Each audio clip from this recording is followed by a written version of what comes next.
بوم بوم بوم بوم بوم بوم يا اخوان، نادي الهلال يفوز على نادي الفتح بهدفين مقابل هدف. نادي الهلال يقلب الطاولة من 1-0 ل2-1. لا تأمن الهلال حتى صافة النهاية، لا تأمن الهلال حتى يوصل بيته يا حبيبي. هنا الهلال. وش قلت لكم؟ ايش قلت لكم يا اخوان؟ المباراة هذه ما هي سهلة، اللقاء سيكون صعب، وهذا هو. فزنا بطلوع النفس، اللهم لك الحمد يا عيال.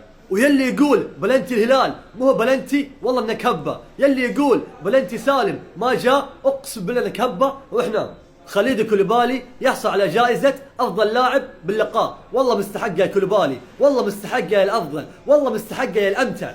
أقولها وأعلنها، كلام الحق ينقال. كوليبالي حاليا أفضل من إيبانيز. وسلامتكم.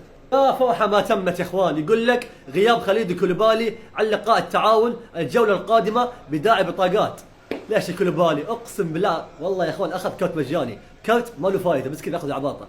غياب كوليبالي عن لقاء التعاون الجولة القادمة. اخ يا غبنة، اخ يا غبنة. طبعا يا اخوان هدافين نادي الهلال بالموسم هذا ماكس رونالدو 8 اهداف.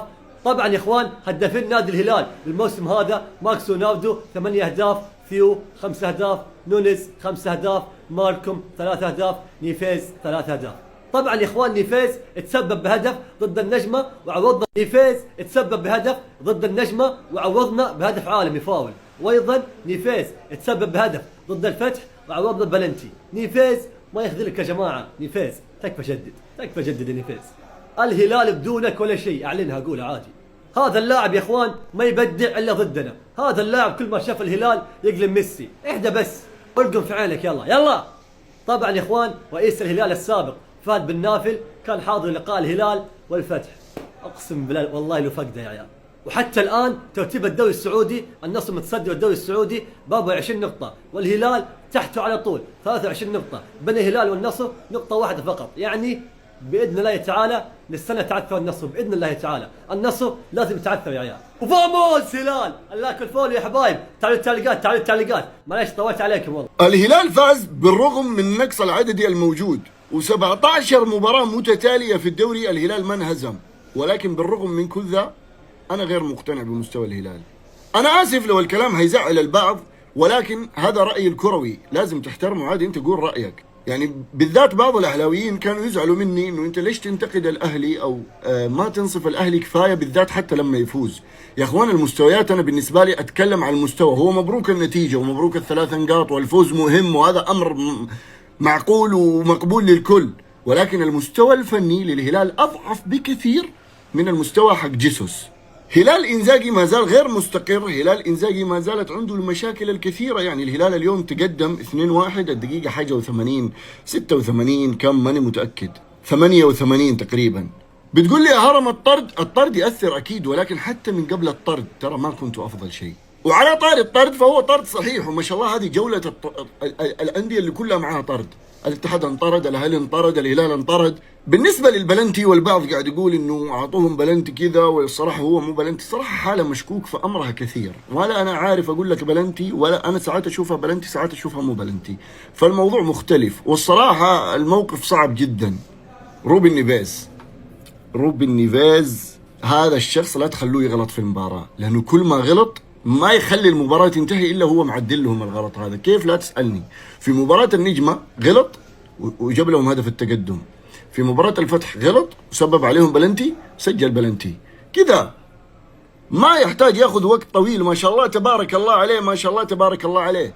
وحش الهلال، وحش الهلال اليوم. كوليبالي كان رجل المباراة. شوفوا أنا أدري بعض الهلاليين ما هو عاجبهم داروين نونيز، ولكن بالنسبة لي إلى حد هذه اللحظة قاعد يقدم كل اللي عليه وزيادة. أقسم بالله داروين 6 مباريات عنده 6 مساهمات، بالرغم من إنه عنده إصابات كمان، لكن قاعد يحاول يعطي قدر الإمكان. حتى بعد التبديل اليوم كان زعلان. عموما مبروكين يا هلالية، ولا تنسى الإضافة واللايك. الإضافة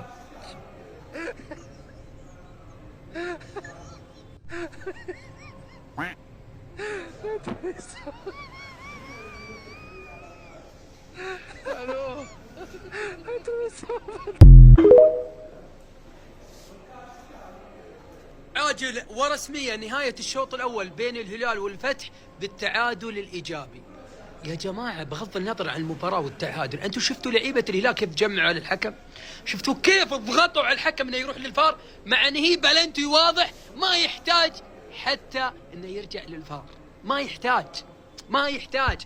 عشان كذا أنا أقول لك يا لعيبة الاتحاد تعلموا منهم، وترى ما هي بضعافة، هي قوة. بس يعني لعيبة الهلال يحسب لها بلنتي، يروح سالم الدوسري يقول للجمهور صيحوا ضغط على الحكم. على كيفك أنت؟ إن شاء الله بإذن الله تكون ليلة فتحاوية ويولع الدوري. صراحة أنا أتمنى تعثرات للهلال والأهلي والنصر، لو بكرة فاز حيولع الدوري، لأن النصر بيفرق وبتكون فيه مطاردة، والاتحاد جايك من بعيد. تخيل نهاية الموسم الاتحاد هو اللي بينافس النصر على الدوري.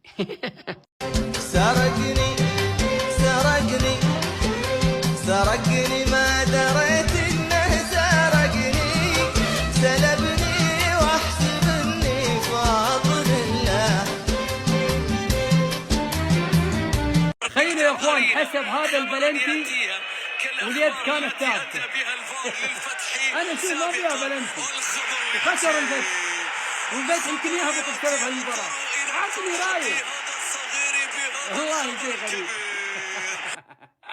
في الدوري الانجليزي معروف ان اللاعب اذا شاط الكوره يده ثابته، شاط الكوره ما تحسب بلنتي. شاط الكوره كيف تحسب بلنتي يا اخوان؟ والله شيء بوم بوم بوم يا اخوان. طبعا يا اخوان انتهى الشوط الاول بالتعادل الايجابي 1-1. الهلال يعني يجي منه، والله يجي منه يا عيال. تكفون يا رجال تكفون، ما ابغى تخاذل، ابغى 3 نقاط باي طريقه ممكنه. ال3 نقاط هذه تهمني كثير قسم بايات الله. اقسم بالله يفداك مليون بلنتي، يا الاعظم. والله العظيم ما قصرت، ما علي، اقسم بالله مسامحينك، والله العظيم مسامحينك والله.